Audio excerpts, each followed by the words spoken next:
Нөмір 1-ші ұры. Әңгіменің авторы Көсемәлі Сәттібайұлы. Құрысқан жауырынын жазбаққа орындығынан көтеріліп, екі қолын екі жағына соза бергені сол, өзіне қадалып тұрған біреуді байқады. Жүрегінің дір ете түскенін сездірмей анықтап қарады. Қарсы алдындағы адам аты ауыл аймаққа аңыз болған баяғы ергештің дәл өзі.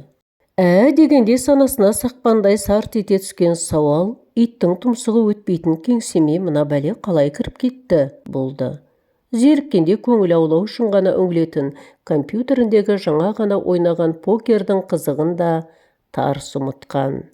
Көктен түсті ме, жерден шықты ма, сайтан ба, пері ме? Әкімдіктің алып ғимаратының алды-артының бәріне бейне бақылау камералары қойылған. Ары-бері өткен көліктер мен келімді-кетімді адамдарды айтпағанда, ұшқан құс, жүгірген аңға дейін алақанында тұр десе де болғандай. Олаздай ғимаратты айнала күзетіп, 10 шақты полиция тағы жүр. Ал мынау болса әкімдігіңнің темірдей тәртібіне де жеті құлыптың ар жағына жасырынып отырған саған да түкірдім дегендей кіріп кеп тұр. Отыра бер. Бұл орнынан тұрған күйі жайлы орындығына қайта жайғасарын, не алдындағы мынау ғайыптан пайда болған адаммен амандасарын білмей сілейіп қалған. Абыржыма, ешкім көрген жоқ. Ол мұның ұялған тек тұрмас дегендей үнсіз ұсына берген қолын алды. Өзіне өзі әлі келе алмай тұр. Біріккен Араб Әмірлігінің 45-50 градус ыстығына табан асты тап болғандай, тұла бойы тершіп, тамағы құрғап, тілі таңдайына жабысып қалған. Орындығына отыруын отырса да көздері бақжиып, алдында тұрған ағасына ыңғайсызданып қарай береді. Өзінің бір өңірдің білдей әкімі екенін тарс ұмытқан. Баяғы әңгіменің жалғасын айтайын деп келдім. Қай әңгімені айтасыз? Баяғы Айнабек құрдасым қарауыл болатын мектептің қасындағы жидеталдардың түбінде тұрып айтқаның ше? Жидетал дейсіз бе? Иә, онда да осылай қорқып кеткенсің. Есіне түсті. Бұлар бір топ бала ормандай боп өскен жидеталдардың арасына отырып ап өңкей нөмір 1-шілердің құлағын шулатқан. Ауылдағы нөмір 1-ші бай да, нөмір 1-ші үйде, нөмірі 1-ші алаяқ та, нөмірі 1-ші жағымпаз да, нөмірі 1-ші сайқымазақ та, тіпті нөмірі 1-ші жалқау да, еш қайсысы қалмады. Дәл тапқан адамдарының бет-бейнесін, мінез құлқын, сөзі мен ісін, жүріс-тұрысын көз алдарына елестетіп ап, ал кеп күлсін. Қысқасы, жазғы демалыстағы зеріккен балалардың зілі жоқ ермектерінің бірі. Осы тойғандарымен әне-міне тарабақ кетейін деп отырған, бірақ жалпақпас жарас түлен түрткендей. Бәрін айттық, бірақ ауылдың нөмірі 1-ші ұрысын айтпаптық қой, демесі бар ма? Құлтай, деді аусар-аңсар бірден. Оны қайдан білдің? Манатбек атамдар жайлауға көшіп кеткен кезінде ауылдағы үйінің есігін бұзып кіріп, барлық кілемдерін ұрлап қаланың базарына апарып сатып жіберген деп отырады апам ылғи. Қозыке атамның баласы да ұры. Мына аусардың үйінің сиырын бір түнде жоқ қып жіберді деп жүр жұрт. Тоқабайды айтасың ба? Иә. Жоқ, оларыңның бәрі ұры болса ұры шығар, бірақ нөмірі 1-ші емес, деді бұл. Жеңгелерінің қайнап жатқан қазанынан бауыр ұрлап жеген қайныларының мойнындай майда шүйде бірдеңе әшейін. Ал нағыз нөмір 1-ші ұрыны білгілерің келсе, ол Ергеш. Ергеш? Иә. Немен дәлелдейсің? Ол өзінің досы Айнабектің төрінде қонақ боп отырып ақ үйін үптеп кеткен. Қонақ боп отырып дейсің бе? Иә. Мәссаған. Неткен қатыгездік? Сатқындық десейші одан да. Сонда қалай болған? Өзіне арнап сойған семіз ісектің етін жеп болған соң Ерекеңе қонақ бөлмеге төсек сап берген. Бірақ ұры ұйықтаушы ма еді? Таң қараңғысында төсегінен тұрыпты да, шифонерді ашып, досының су жаңа костюм шалбарын, аппақ көйлегін, қоңыр шляпісін, қап-қара галстугын, лак жағылған жып-жылтыр топлыйын, сосын өзіне арнап сойылған ісектің жаюлы тұрған жарты етін қапқа салып апты да Айкеңнің шаң жуытпай жүрген жирен айғырымен қалаға қарай тартып отырған. Мынауың шынында сұмдық екен. Ал Айекең болса азанда тұрғанда бәленің бәрі досынан келгенін біліп санын соғып қала беріпті. Ешкімге айтпаған ба сонда? Не деп айтады? Қой сойып құдасындай күткен құрдасы сазға отырғызып кетіпті деп ел жұрт Айнабектің өзіне күлмей ме? Сосын өкінсе де бала кезден бірге өсіп ем, бір базыналық жасаған шығар, мейлі депті де қойыпты. Айтпақшы, Қаратұмақтың қорасынан бір түнде жоғалған 80 қойды да жұрт сол дуайпайттан көріп жүр. Балалар үндемей қалды. Бұл әдегенде олардың ауыздары аңқайып отырып қалғанын өзі айтқан әңгіменің әсеріне балаған. Жоқ, сөйтсе құрдастарының шарасынан шыққан жанарлары мұның желкей тұсындағы жиде талдар жаққа қарай қадалып қапты. Бұл да бұрылып қараған, бірақ қарағаны бар болсын, зәресі зәр түбіне кетті. Өйткені талдың ар жағында өзі жаңа ғана нөмірі 1 ұры деген көкесі мұны отты көзімен жеп тұр екен. Өлді деген осы, деп ойлады. Ергештің өңменнен өткен жанары өзіне жақындаған сайын бақырып жібермеу үшін астыңғы ернін тістеп алған. Жә, қорықпа, сенің еш кінәң жоқ. Сен естігеніңді ғана айттың, бірақ көргеніңді айтқан жоқсың. Ал көргеніңді айтпайтын себебің, сен әлі нағыз ұрлықты да, нағыз баукеспені де көрмеген бозекпе баласың. Біле білсең, нағыз баукеспелердің заманы енді туып келе жатыр. Өйткені олар мен сияқты түн қатып, түс қашырмай-ақ түйені түгімен, керуенді жүгімен жұтатын болады әлі. Жаңа бұл сөйлегенде балалар жиде талдардың қалыңына жасырынып тұрған Ергешке қарап сілейіп қалса, ал ол сөйлеп тұрып шаруашылық басшысының барлық үйлерден шоқтығы биік ақ шатыры күнге шағылысқан нөмірі 1 үйіне сығырайған көзін сызданып қадап тұрған болатын.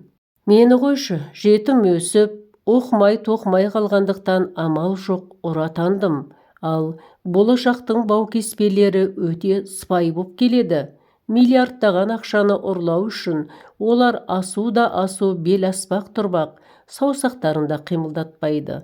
Мысалы, мен ең әуелі аяғыммен атымның тұяғына, етімнің тірілігі мен ептілігіне сенсем, ендігінің ұрылары қолындағы билігіне сүйенеді. Лауазымы неғұрлым жоғарылаған сайын олардың ұрлап жырлаған дүниесі де соғұрлым еселеніп көбейе береді. Ол нөмірі 1 үйге әлі тесіле қарап тұр еді.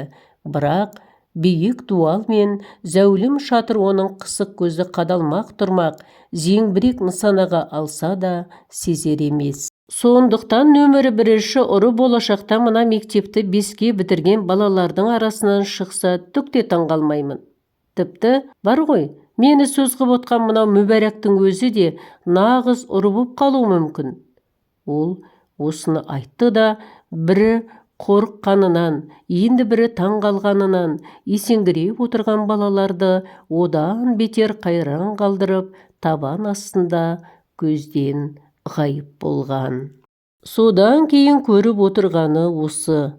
Ауылдағы бастықтың үйін тонағаны үшін сотталып кетіпті деп баяғыда бір естіген. Одан шығып келіпті деді беріде біреулер. Кейін тағы бір дөкейдің келе-келе түйесін ұрлап істі болды десті. Әйтеуір, бұл институтты бітіріп, облыстағы қаржы басқармасында қызмет істеп жүрген кезінде де аты шулы көкесінің хикаяларын оқтын-оқтын естіп, таңдай қағып жүретін. Әй, анау көкең түрмеде жата-жата жамбасы шіритін болды ғой, балалары шешесімен бірге қала жақта тұрады деуші еді, көріп тұрасың ба бауырларыңды, дейтін ауылға барғанда ағайындары. Ал енді біреулер, ой, оны өлтірсе түрменің нәшендіктерін жылқының етімен кім асырайды? Өткенде базардан көрдім, беті майлаған бидайдай жып-жылтыр қырғыз асып барам деді. Ойы, айыр қалпақты ағайындардың жылқыларына ауған-ау шамасы, деп тағы бір әңгіме айтатын. Соның бәрінің жаны бар сияқты. Көке бейнесінен сығырайған көздері ғана қапты. Ал баяғы әдемі ақсұр өңін қорқынышты қара бұжыр дақтар басқан. Өз тәнін өзі тіліп тыртықтарын сән ретінде жария қып жүретін жабайы адамдардың кейпі сияқты. Ағасының жүзін де әлдегім өткір бәкімен тіліп тастаған ба, жұмбақ әйтеуір. Бұл өзіне өзі келіп орындығына түзеліп отырды да, хатшы келіншекке қоңырау шалып, 2 шыны шай алдырды. Алдына шай әкеп қойған келіншекті сығырайған көзімен есікке дейін шығарып салған көкесіне қарап, іші қылп ете қалды. Шығысқа барса да, батысқа аттанса да, ертіп алатын мықыны мінсіз сүйіктісі жақында ұлды болып, атын мұның құрметіне Мұбар деп қойған. Аты аңызға айналған Баукеспе ғана емес, жердегі ирелеңдеп бара жатқан жыланның еркек ұрғашысын ажырата білем дейтін Қазымыр көкесі мына екеуінің арасындағыны да біліп қойып, ұялтама деп қысылып еді, абырой болғанда о жағына бармады. Бірақ сұлуының қайқиған кірпігі мен көз арбаған бөксесінен тайқи берген жанарынан сырларың белгілі болды деген мысқыл жылт ете қалды. Ереке ойда жоқта кіріп кеп талдырып түсіре жаздадыңыз. Жүрегім орнына енді түсті. Болар іс болды, бояуы сіңді дегендей, ақыры кеп қалған екенсіз, ендеше асықпай әңгімелесейік, шайдан ала отырыңыз. Айып етпе, өзің ғой кінәлі бұған. Қалайша мен кінәлі болам? Баяғыда көкеңді нөмірі 1 ұры дегеніңді ұмытқан жоқсың ба? Мұның бетіне ыстық қан лап көтеріліп, ақ қағаздай әдемі өңі, ал қызыл бояудай албырап кетті. Анау ма, есімде, бірақ ол уақытта мен ойын баласы емес пем? Сен сонда қателескен жоқсың. Шынында сол аймақтағы нөмірі 1 Баукеспе мен едім. Сонымды дәлелдейін деп, қазірде қарулы күзетіңе де, тіпті анау сұлу хатшыңа да білдірмей кіріп кеттім. Бірақ ол кезде өзімді сендер санамалап отырған кіл бір алаяқ жағымпаз қу жексұрындарыңның қатарына қосқым келмеді. Кеңкілдей күліп алған бұл да көкесінен қалысар емес. Неге? Нөмірі 1 байда бар еді ғой біз жасаған тізімде. Нөмірі 1 байың сол кездегі шаруашылықты басқарған Қыдырәлі ме? Оның қалай байығаны саған жұмбақ болса да, маған 5 саусағымдай белгілі. Шаруашылықтың үйір жылқысымен отар қойларын соның ақылымен базарға асыратынбыз. Сырт көзге сыпайы көрінгенімен нағыз қу түлкінің өзі еді сабаз. Ой, сұмдығай, не дейді? Қыдырәлі ағада сондай ма еді? Бастықтардың өңеші бітеу деп пең не? Бүгін сенің де 3 деңгейлі коттеджіңді көріп кеп отырмын, қаланың қақ ортасына сапсың. Көлемі 1000 шаршы метрден асады деді ме? Қойыңызшы, ұл-қыздарымның кәсіптері бар, солардың арқасы бәрі.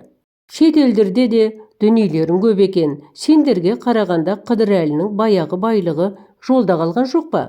Қайдағы шетел? Жая қойыңдаршы сондай сөздеріңді. Жаңа Айнабектің баласының үйінен шықтым. Әкесіне Құран бағыштайын деп барғам. Сөйтсем, астапыралла, баласы отыр үйдің іргетасына дейін. Мәрмәр тас қой айналайын-ау. Не жұмыс десем, тендермен айналсам дейді, ерінен сылп еткізіп. Міне, Майшелпектің әдіресі. Айнабек байғұс ондай үйді өңі түгілі түсінде де көре алмай кетті емес пе? Сондықтан ақталмас шырағым. Тағы да шай алдырайын ба, әлде коньяк, виски? Коньяк вискилеріңнің дәмін тендерден миллиардтарын бөліскендеріңмен бірге көрерсің. Маған шай да жетеді. Қойған бәрін. Оныңыз жөн екен көке, бағаналы бері сұрауға бата алмай отыр едім. Бұрын бетіңізде мынандай қарап жұрдақтар жоқ еді. Түрменің сойқаны ма? Не бәле бұл өзі? Бұл ұзақ әңгіме. Айтсаңызшы құпия болмаса. Айтайын. Бір жолы арқаның бір қазағы үйір жылқайдап шықты. Мақсаты, қыл-құйрықтарын мына Шымкенттің мал базарына келіп еліне мол ақшамен, алтын күміс әшекейлермен қайтпақ екен деген хабар алдым. Ол да көп адам боп шулап жүргенді жақтырмайтын кісі киік біреу, сенің ыңғайыңа кеп тұр деді хабар жеткізгендер. Қашан келеді деп қарап отырам ба? Алдына шығайын, түр сипатын көрейін, күш қуатын, әдіс айласын байқайын деп жолға шықтым. Мал айдаушылардың жолы белгілі, суы ықтасыны бар. Ел қоныстанған малдың қиы шашылған сүрлеуге таман жүреді. Сондай жолдардың бойындағы бір ауылға құдайы қонақ боп, бала-шағаға көз байлайтын өнерімнің бір-екеуін көрсетіп, демалып жатқанымда үйір-үйір жылқы айдаған батырым да көрінді. Жалғыз емес, қасында жылқы айдаған көмекшілері бар. Бірақ олардың сықпыттарын көріп, онша алаңдай қоймадым. Ең басты жау, жылқының иесін алсам қалғандарының тым-тырақай қаша жөнелетіндерінен екенін байқадым. Түсі суық екенін айсаптың. Басшыларын айтам да, ол аздай көп сөйлемейді. Тамақты да сұғына жемейтін, артық еті жоқ, спортшыдай тіп-тік, қарағайдай қақайған біреу. Жылқыларына қарап ем, сұрыпталған кіл сәйгүлік, әр қайсысының құны мәшинеге пара-пар тұлпарлар. Ертесіне ол жылқыларын өрістете айдап қырасып кеткен кезде мен де жайлауға суа келген водовозға мінгесіп, ұшқасып, аудан орталығына жеттім де, одан ары автобуспен Шымкентке келдім.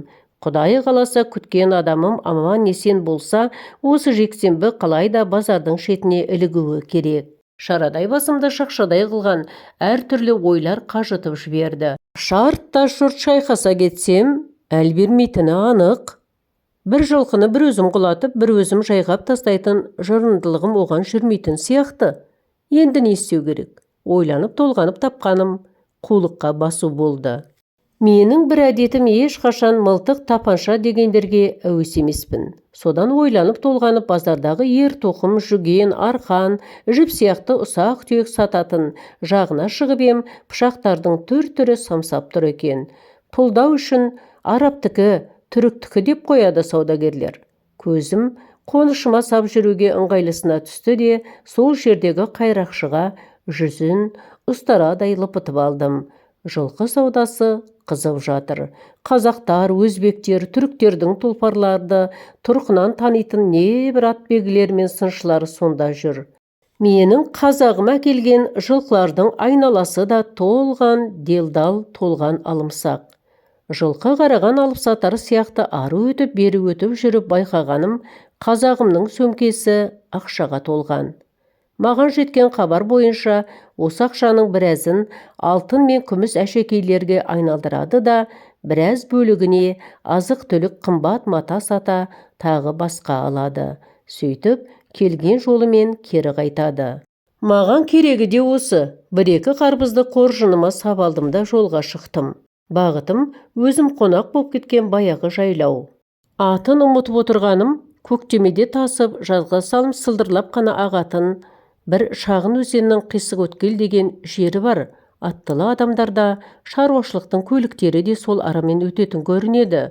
Сол тұстан тосуға бел байладым.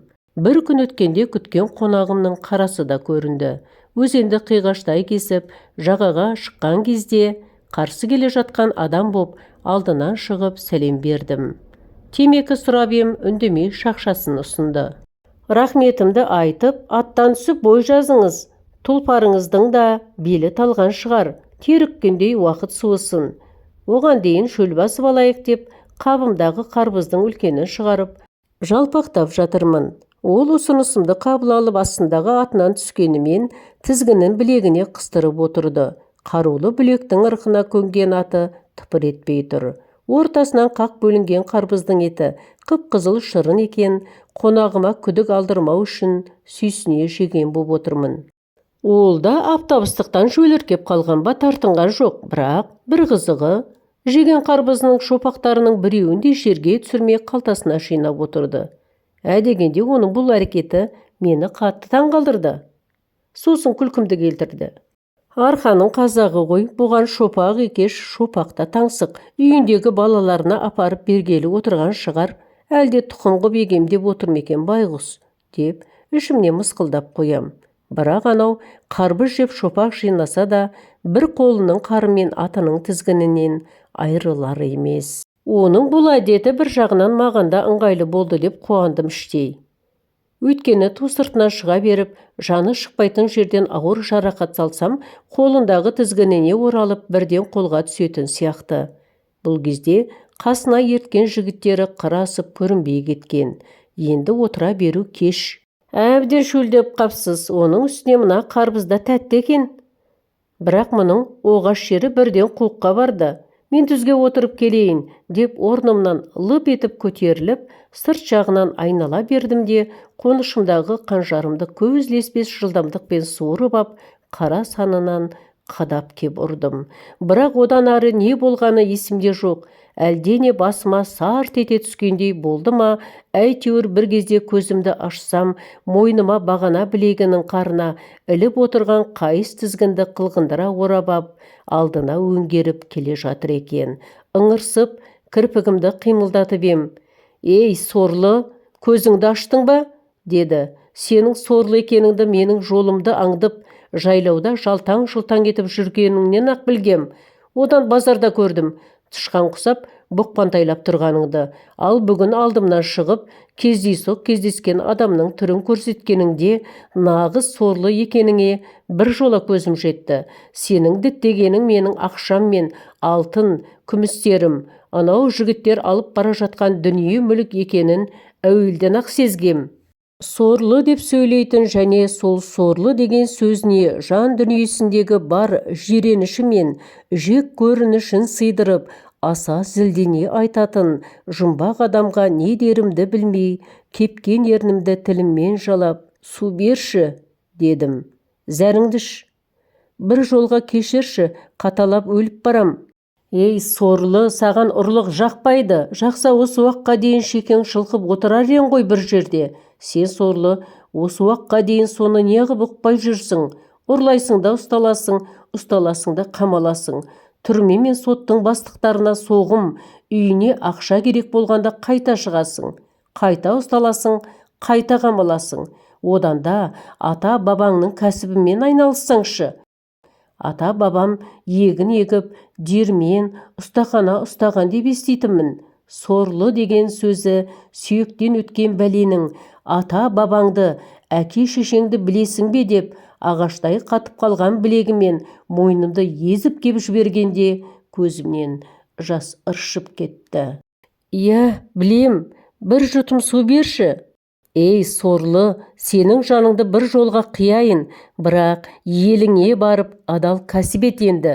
Тірідей жетім боп жүрген балаларыңды тауып ал, егін ек, үй сал, бау-бақша өсір, ақ адал жолға түс. Уәде ме?» «Уәде». «Ей, сорлы, сен қазір босай сала ұмытасың ғой бұл уәдеңді. Соттың алдында да талай кешірім сұрап, ант су ішпеп пең сен, сорлы?» «Жоқ, бұл жолғы сөзім шын. Мен саған сот та прокурор да емеспін. Ныспым Айсауыт. Ат жалында өскен дала қазағының бірімін. Бірақ менімен кездескеніңді ұмытып кетпеуің үшін мөр басып жіберем. Кейін мөрдің жұмбағын сұраған адам болса, осы оқиға есіңе түсіп, тәубеңе кеп отырарсың. Бірақ мұны мөр емес, сенің тіршілігіңе наразы ата бабаңның, тағдыр тәлкегіне тастап кеткен қатын бала шағаңның қарғысы деп біл. Ей, сорлы, ұқтың ба?» деді де, бағанағы қалтасына сап жинап алған шопақтардың біреуін тілімен дымдап алды да, үшкір жағын бетіме тақап тұрып, бас бармағымен бырт еткізіп басып кеп қалғанда, қарбыздың дәні ет пен терінің арасына жылп етіп кірді де кетті. Ауырсынсам да намысқа тырысып бақырған жоқпын. Бірақ діні қатты бәле екен, бір-екі шопақпен тоқтар болмады. Қалтасын толтырып алған қарбыздың дәндерін бірінен кейін бірін бетіме тығумен болды.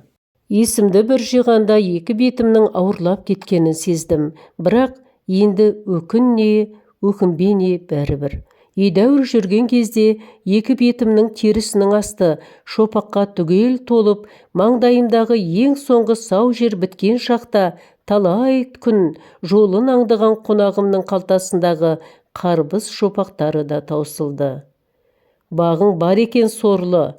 Қонағым маған жеркенішпен соңғы рет қарады да, атынан аударып тастай салған кезде күміс шынжыры жылт-жылт еткен қалта сағатын саусағымен іле кеттім де, тақыр жерге басымен қадалып, талып түскен адамның кейпіне еніп, бүктетілдім де қалдым.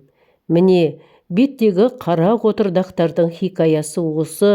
Сен сұрадың, мен айттым, әкім мырза. Содан Содан не болушы еді? Әлгі жанкештілікпен жымқырып кеткен күміс сағаттың ақшасына емделдім. Дәрігерлер шопақтарды шұқылап жүріп тазалағанымен, орны көпке дейін жазылмай іріңдеп, екі бетім адам көргісіз жараға айналды. 1,5 айдан кейін ол жараның орны қара қотырланды. Қазіргісін өзің көріп отырсың, бетім мен маңдайым түгел қарадақ. 60-тан асқанда бетімнен қыз-келіншек сүйеді деп пең, бәрінен де жүрекке түскен дақтың жарасы жаман болады екен. Осы өңірдегі нөмірі 1 ұрымын деп дандайсып жүрушем, әне, менен де зорына тап болдым. Әсіресе сорлы деген сөзі мен өз қарбызымның шопақтарымен өзімді жазалап кеткенін ойласам, әлі күнге дейін намыстан өліп қалғым келеді. Ей, сорлы, саған ұрлық жақпайды. Жақса осы уаққа дейін шекең шылқып отырар ең ғой бір жерде. Сен сорлы, осы уаққа дейін соны неғып ұқпай жүрсің? Ұрлайсың да ұсталасың, ұсталасың да қамаласың. Түрме мен соттың бастықтарына соғым.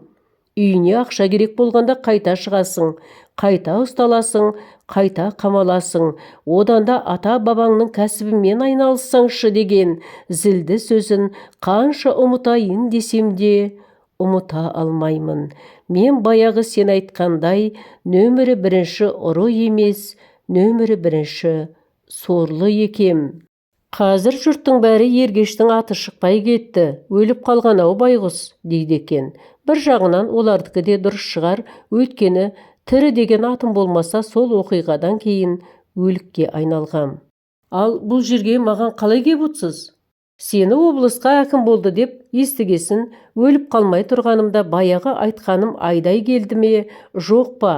Ал шыныңды айтшы, нөмірі 1 ұры кім екен? Мен бе, әлде сен бе деп өз аузыммен сұрайыншы деп келгем. Сөйтсем ана қарауылдарын кіргізбейді, сосын ал әйтпесе онда дедім де, баяғы көз байлайтын әдіс тәсілімді амал жоқ қолдануға тура келді. Маған не айтпақсыз сонда?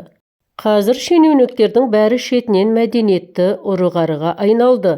Қайсының нөмірі 1, қайсының нөмірі 2 ұры екенін білмейсің. Бірақ бәрінің 1 болудан үміттері бар. Бейне бір бәрі ұрлық жасаудан жарысқа түскендей жымқырып жатыр. Жымқырғандарын жат елге жытырып жатыр. Ол да бәсекеге айналған.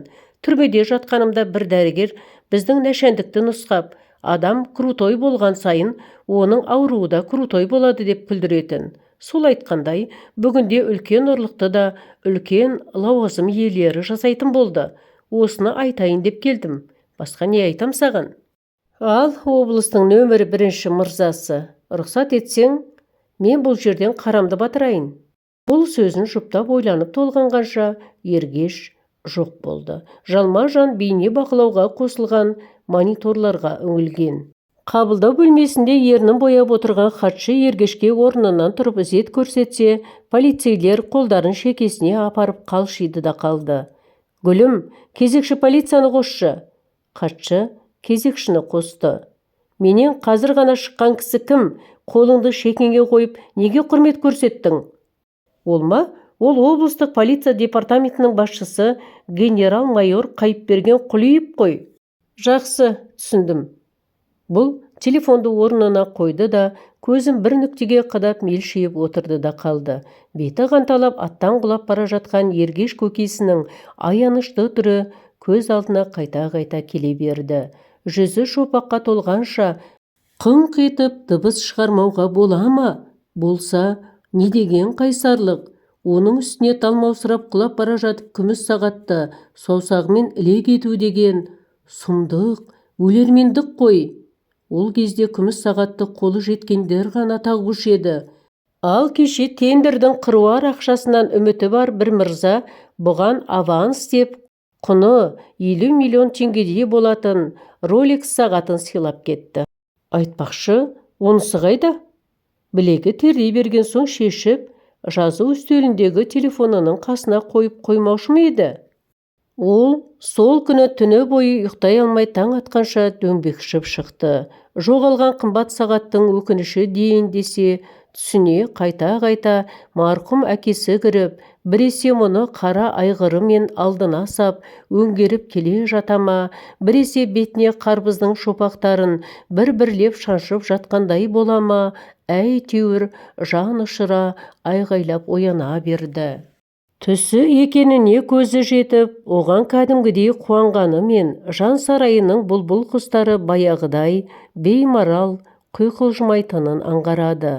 Бұрын зәулім үйіне, ондағы жиһаздарына, жиған терген дүниелеріне, алыс жақындағы банктерден ашқан есеп шоттарындағы миллиардтарына масаттанып, көңілі шалқып жүретін болса, ергеш келіп, қап-қара боп кеткен бетіндегі дақтарының хикаясын айтып, мен сен айтқандай нөмірі бірінші ұры емес, мен нөмірі бірінші сорлы екенмін деп кеткелі, ішкені іріңге, жегені желімге айналған. Ергешті анау айтпақшы сорлы делік. Ал сонда мұның өзі кім? Әңгіменің соңы. Оқыған Роза Сұлтаналиева.